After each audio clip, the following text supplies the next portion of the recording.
Të nderuar televizionistë e emisionit Gjurmët, në emisionin e sotëm do të trajtojmë një temë që ka ngjallur kuriozitet, mister dhe teori të shumta, masoneria.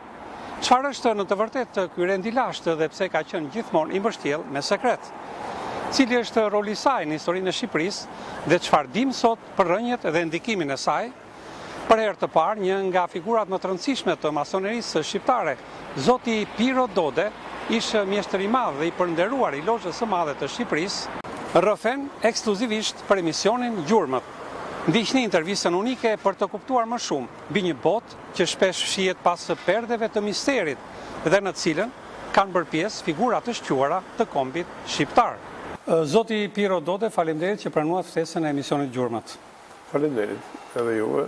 Në pyetësorin që kemi përgatitur së bashku, do të kalojmë në pyetjen e parë, me pyetjen se si lidhet masoneria me trashëgiminë shpirtërore, me dijet e lashta dhe me mendimin filozofik. Masoneria është një organizëm i gjallë që ka rojtur prej shekush, pikërisht sepse lidhet me këtë trashëgimi shpirtërore dhe me mendimet filozofike, me të gjitha mendimet filozofike të kohrave. Masoneria nuk është përkrahase e një mendimi filozofik. Masoneria është përkrahase e zhvillimit të mendimit filozofik dhe studion të gjitha rrymat e mendimit filozofik, duke filluar që nga lashtësia e deri në kohët e sotme.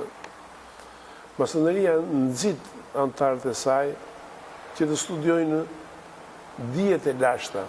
Kur themi dijet, edhe shkencën e studiuar nga lashtësia, edhe të gjitha shkollat e mendimit filozofik të lashtësisë. Nëpërmjet temave të ndryshme, të punuara nga vetë vëllezërit, ruhet lidhja me këto, me shkolla, me mendimin filozofik dhe me trashëgiminë shpirtërore të gjitha kohrave. Secili popull ka trashëgiminë e vet dhe kështu kjo nuk do të thotë se nuk do të kemi studim të shkollave të tjera.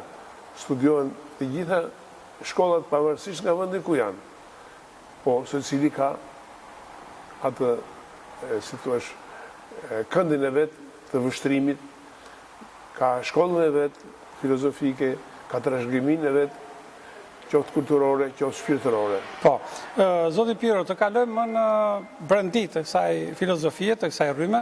Në thelbë, masoneria është përshkruar si një rrugtim nga errësira në dritë. Cili është kuptimi më i thellë i kësaj udhe në jetën e një muratori të lirë, siç i thoni ju, dhe cili është momenti kur masoni arrin në këtë pikë ndriçimi, në këtë pikë kulminative? Masoneria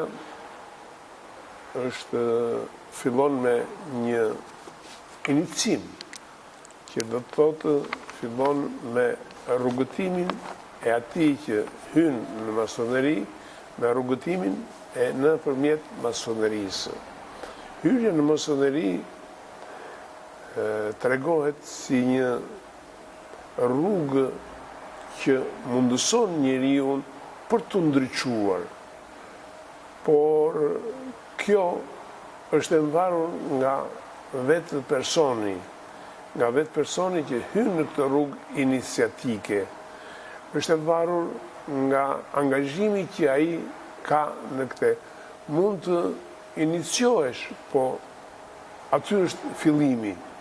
Ju thatë që është nga errësira në dritë, është e vërtet, por ashtu e vërtet që nuk ka fund kërkimi i kësaj drite, kërkimi i kësaj diturie.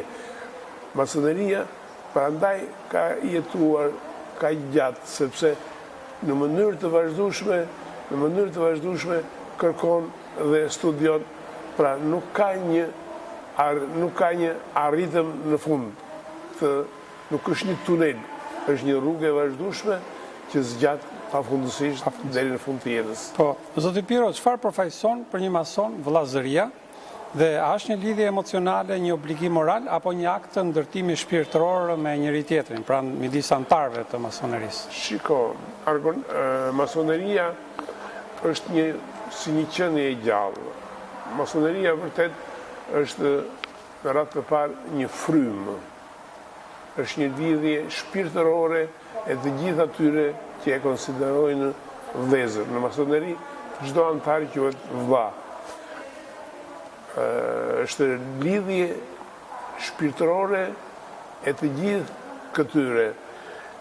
Ta quash tjetrin vëlla është një diçka e madhe. Është një besim i madh. Besim i madh që do të thotë vëlla, do të thotë edhe ta ndihmosh, po edhe të ndihmohesh prej tij. Edhe kur ka nevojë, po edhe kur ka suksese, jo vetëm në nevojë, por edhe kur ka suksese, është një ndihmë, një sukses i një vllai është suksesi i të gjithë vëllezërve. Në këtë kuptim është lidhja e tyre duke qenë së bashku, duke ndarë së bashku këndvështrime të ndryshme për dijet e lashta, për njohuritë e lashta, për trashëgiminë kulturore, për gjuhën e vendit ku ai është, për traditat kombëtare, forcohet akoma më shumë kjo lidhje shpirtërore. Po, dhe pikërisht zoti Piro në botën e sotme kur njeriu jeton midis informacionit dhe kaosit. Çfarë vendi zë kushtetuta masonike dhe parimet e saj të përjetshme?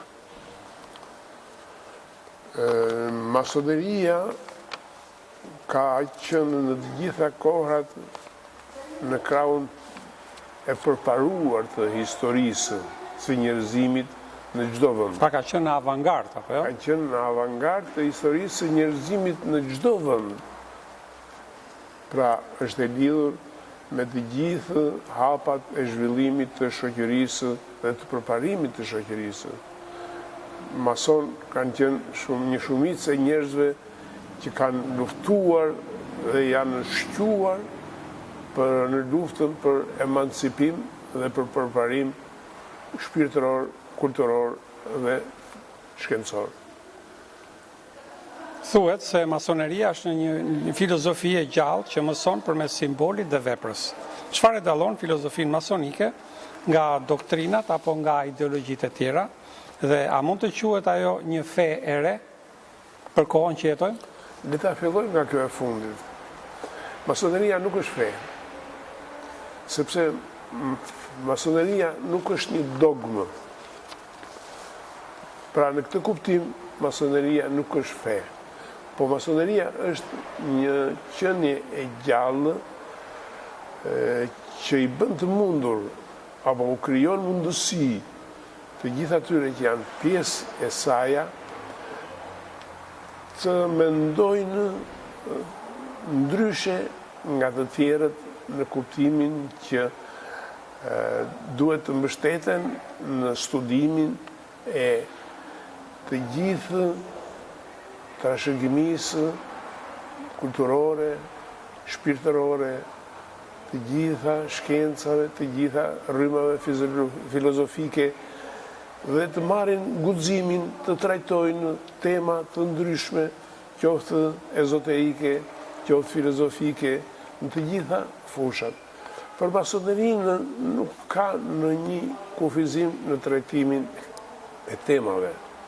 Për masonerinë edhe një diçka që mund të konsiderohet në kohën e sotme tabu, për masonerinë nuk është ndaluar të diskutohet, nëse dikush ka disa argumenta që mund ta kundërshtojnë këtë. Pra për një mason është i mirë të diskutoj çdo gjë që mendon se ka argument, ka arsye për ta kundërshtuar një çështje të caktuar. Edhe që sjell përparim, apo? Sigurisht, e diskuton. Diskutimi gjithnjë sjell përparim. Debati gjithmonë sjell zhvillim. Ne nuk i themi debat.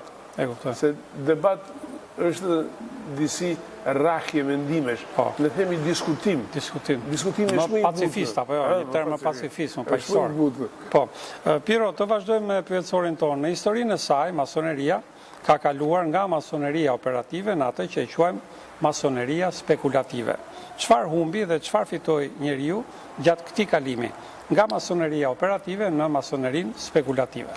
Dhe na shpjegoni më konkretisht. Këto janë tema që studiohen nga shumë njerëz dhe aq më shumë janë bërë shkrime të ndryshme, kanë shkruar njerëz që kanë pasur lidhje me masonerinë apo nga ata që nuk kanë pasur lidhje me masonerinë. Masoneria operative konsiderohet masoneria e lashtë, e cila përbëhej nga vëllazëri, po dhe që merreshin konkretisht me ndërtime të caktuara. Mund të themi që dhe ato vepra madhore që janë bërë në botë janë ndërtuar nga grupe vëllezërsh ose nga drejtues të cilët ishin antarë të këtyre grupeve. Dhe kjo quhet masoneria operative, ndërsa masoneria spekulative themi kur është shkëputur masoneria nga të punuarit drejt për së drejti vetë në objekte ndërtimore. Me këtë, masoneria është merret më shumë me studimin, me studimet e dijeve të lashta trashëgimisë kulturore, trashëgimisë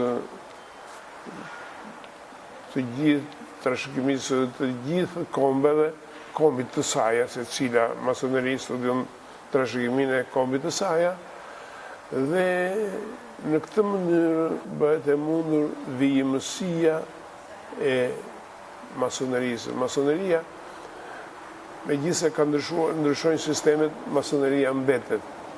Mbetet sepse masoneria është e gjallë, i jep masonit, i jep antarit të saja një mundësi për ta parë botën ndryshe, nga një këndvështrim tjetër, jo nga këndvështrimi i jetës së përditshme, çfarë fitoi e çfarë humbas.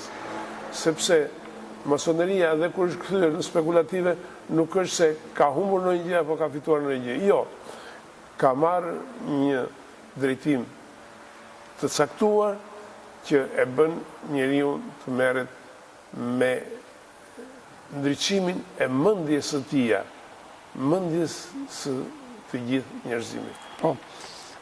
Kur dhe ku janë hedhur themelet e masonerisë botërore dhe a janë lozhat kombëtare të varura nga Lozha e Madhe e Bashkuar e Anglisë? Kjo është pyetja e radhës. Që të jemi një çik eksakt se kur janë origjinat e masonerisë, ende nuk është shumë e përcaktuar. Megjithatë, mund të them që ne konsiderojmë dhe e shkruajmë në aktet tona tani që jemi vitin 6025. Kjo është thjesht... Pra kështu llogaritet në kalendarin e masonëve. Llogaritet në kalendarin masonik. Po. Pastaj, lozhat masone kanë ekzistuar shumë përpara dhe nuk mund të vësh një kufi kohor se kanë lindur në këtë datë apo në këtë tjetër. A kanë independencë nga njëra tjetra dhe a varen nga lozha qendrore? Jo. Por duhet të them që kanë qenë lozha të pavarura nga njëra tjetra dhe vetëm në vitin 1717 tre lozhat që ishin funksionale, tre lozhat e Londrës, u bashkuan në Lozhën e Madhe të Anglisë, që është sot nga lozhat e mëdha më të vjetra të botës. Për të bërë një sqarim të saktë, mund të them se çdo lozhë e madhe në vendet e caktuara është sovrane. Nuk ka një organizëm botëror që merr vendime për lozhat e një vendi të caktuar. Ka organizma që janë konsultativ, që janë rekomandues, po kurse si lozhat e mëdha janë sovrane në vendin e tyre. Çdo vendim e marrin vetë. Nuk ka dhe një gjykat për shembull që të gjykojë lozhën e madhe sovrane dhe ti thotë duhet të bësh këtë ose duhet kishte bërë këtë. Nërsa rekomandimet janë një tjetër, rekomandime për të bërë një diçka apo për të mos bërë një diçka është një çështje tjetër që e ka.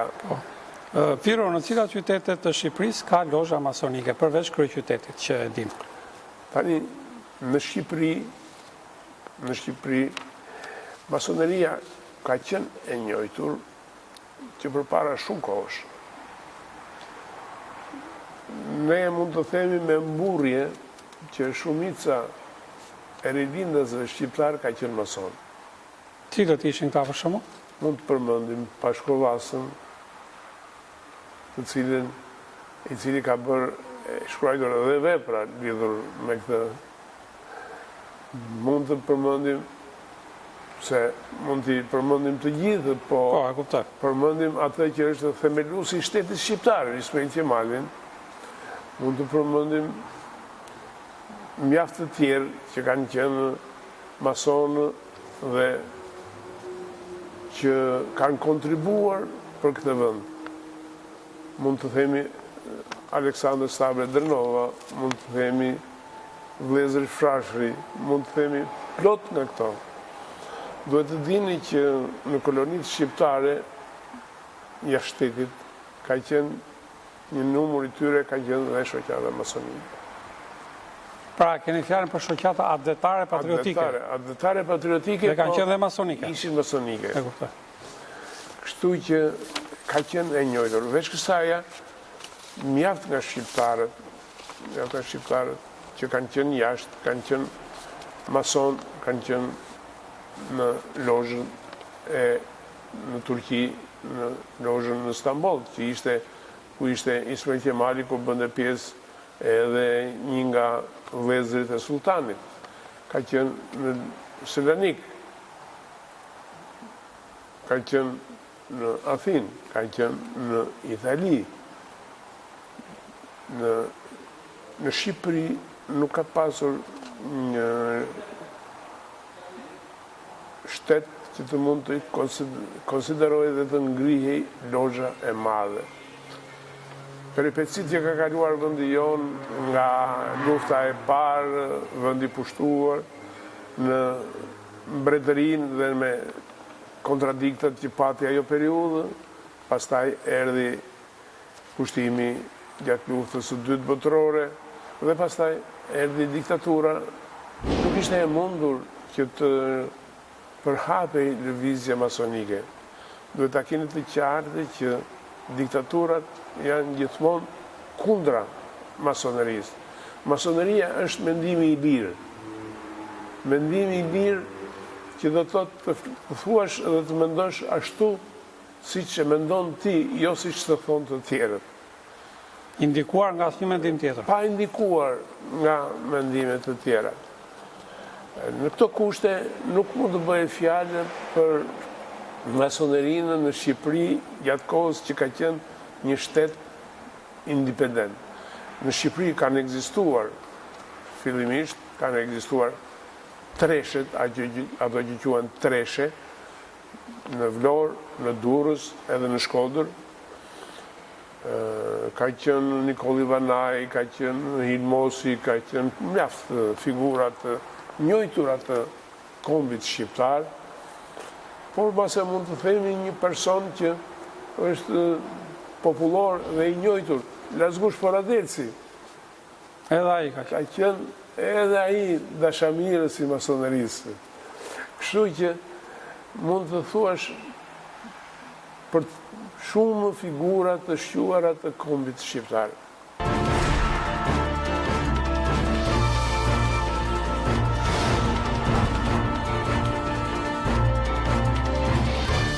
Zoti Piro, vazhdojmë të jemi së bashku, ju jeni ftuar i emisionit Gjurmët dhe po na tregoni në lidhje me historinë e masonerisë në botë dhe në Shqipëri. Të qëndrojmë në Shqipëri, cilat janë disa nga zhvillimet e masonerisë në vendin tonë, pra në Shqipëri. Si që thash, mbas viteve 90, njohja me masonerinë ka ardhur nëpërmjet literaturës edhe emigracionit. Do të thotë që emigrantët tanë kanë marrë njohuri në vendet ku kanë vajtur, po edhe shtetas të ndryshëm shqiptarë që kanë dalë jashtë kanë pasur mundësi të marrin kontakt me masonerinë në përgjithësi, ose me literaturën masone në veçanti. Filluan të vinë këtu elementë të ndryshëm, por jo mason të vërtetë. Erdhen pa disa spekulantë ose njerëz të ndryshëm, të cilët kishin më shumë qëllime spekulative se sa përqimin e parimeve masonike. Në vitin 2007, një nga vëllezërit tanë kishte kontakte me disa të huaj italian. Dhe nëpërmjet atij arritëm që të marrim kontaktin e parë me masonerinë zyrtare italiane që quhet Grand Oriente d'Italia GOI.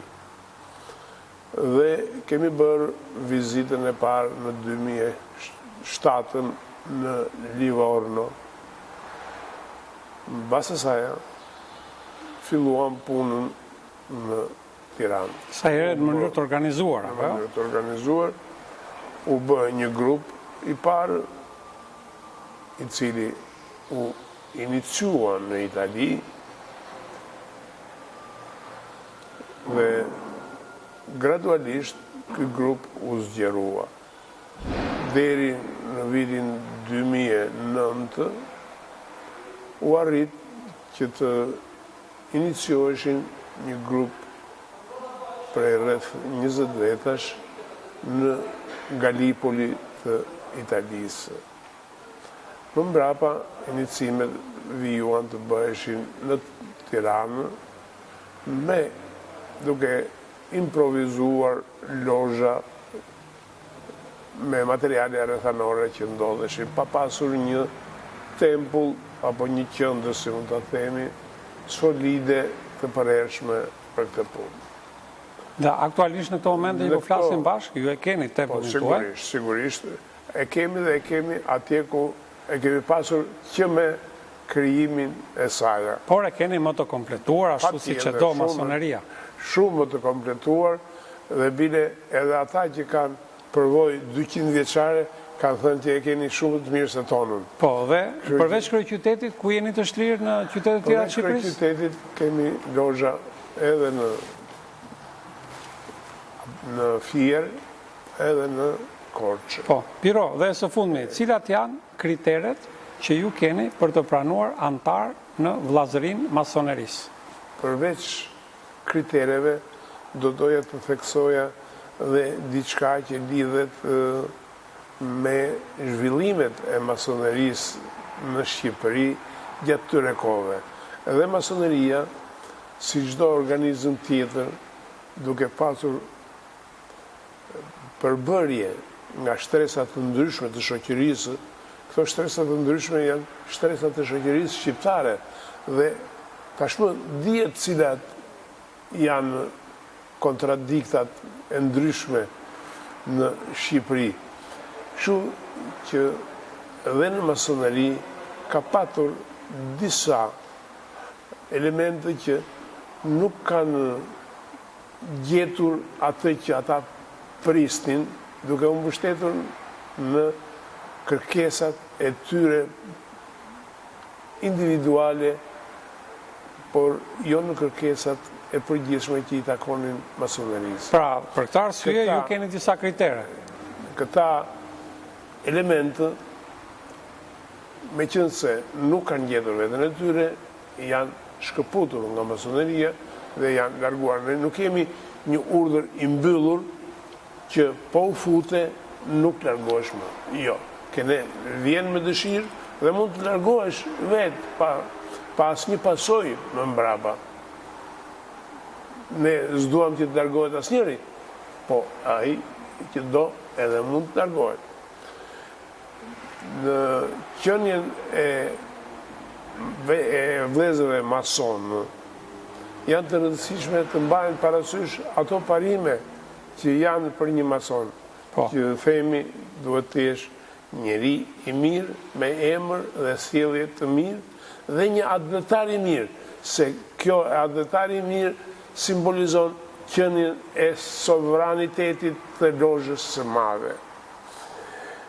Në vitin 2023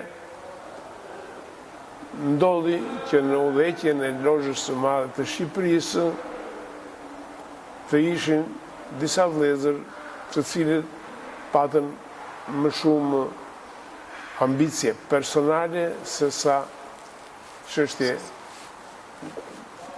Jo, lidhet me atë dashurinë. U kërkua për marrëdhëniet e mira me fqinjët, u kërkua të vendosej marrëdhënie me lozhën e madhe të Serbisë. Dhe lozhë e madhe e Serbisë kërkoi dhe formuloi një marrëveshje në të cilën shkruhet që lozha e madhe e Shqipërisë njeh territorin e Kosovës si territor të Serbisë. Ata në mënyrë të fshehtë e firmosën. Pra e bën këta persona që ishin në drejtim më parë. Po. Ata ishin në drejtim e firmosën këtë dhe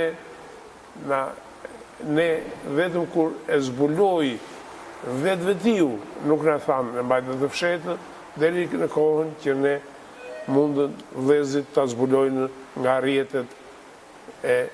rrjetet sociale. Dhe kur e zbuluat, çfarë masash morën? Zbuluam, neve nuk e anulluat, apo? Nuk e njojtëm atë veprim të tyre, e dënuan veprimin e tyre dhe ata u larguan më vete. Edhe kjo është një shenjë se masoneria në Shqipëri vjen gjithnjë duke u pjekur e duke qëndruar gjithmonë në parimet e veta. Dhe një nga parimet tuaja është atë dashuria. Që t'ju them dhe atë që atë dashurinë ne sot e bazojmë në veprime konkrete, jo vetëm në dënimin e veprave të këqija, por edhe në veprime konkrete. Ne kemi botuar librin e historisë së familjes Vlora, e 1000 vjet histori, një libër që tregon historinë që nga Gjeri Gjaraniti përpara Gjeri Gjaranitit, që nga vitin 1900 e deri në vitin 2020. Ne po botojmë një libër për tempullin e vjetër më të lashtin në Ballkan, tempullin e Dodonës. Po duam të bëjmë dhe një gjë tjetër. Duam të bëjmë, ta popularizojmë veprën e gjuhtarit të madh shqiptar Petro Zhej, që nuk e ka bërë kurkushi. Ne duam që ta bëjmë edhe këtë. Po. Kemi dhe plot gjëra të vogla, po ato janë të vogla që nuk përmenden, nuk vlen të përmenden. Këto mendoj që janë tek gjërat e mëdha. Po. Zoti Piro, unë të falenderoj sinqerisht që u bëre pjesë e emisionit Gjurmët, që na tregove historinë e masonerisë në botë, por edhe në Shqipëri. Na tregove për kriteret që keni ju të forta për të pranuar antar i masonerisë. Dhe për të qëndruar. Për tu? Dhe për të qëndruar antar i masonerisë. Po, dhe mbi të gjitha më pëlqeu fjala që duhet të jesh adhëtar, njeri mirë, apo jo? Dhe shpresoj që edhe në të ardhmen ju të vazhdoni të lini gjurmë me masonerinë. Dhe miru takofshim në emisionet të tjera. Faleminderit. Faleminderit shumë. Miru takofshim. Faleminderit. Të nderuar teleshikues të emisionit Gjurmët, tu i ka ardhur fundi emisionit ton për ditën e sotme. Ju kujtojmë se trajtuam një temë që ka ngjallur kuriozitet, mister dhe teori të shumta, masonerinë. Për të gjithë ju që na ndoqët, faleminderit për vëmendjen tuaj dhe mirupafshim në emisionet të tjera.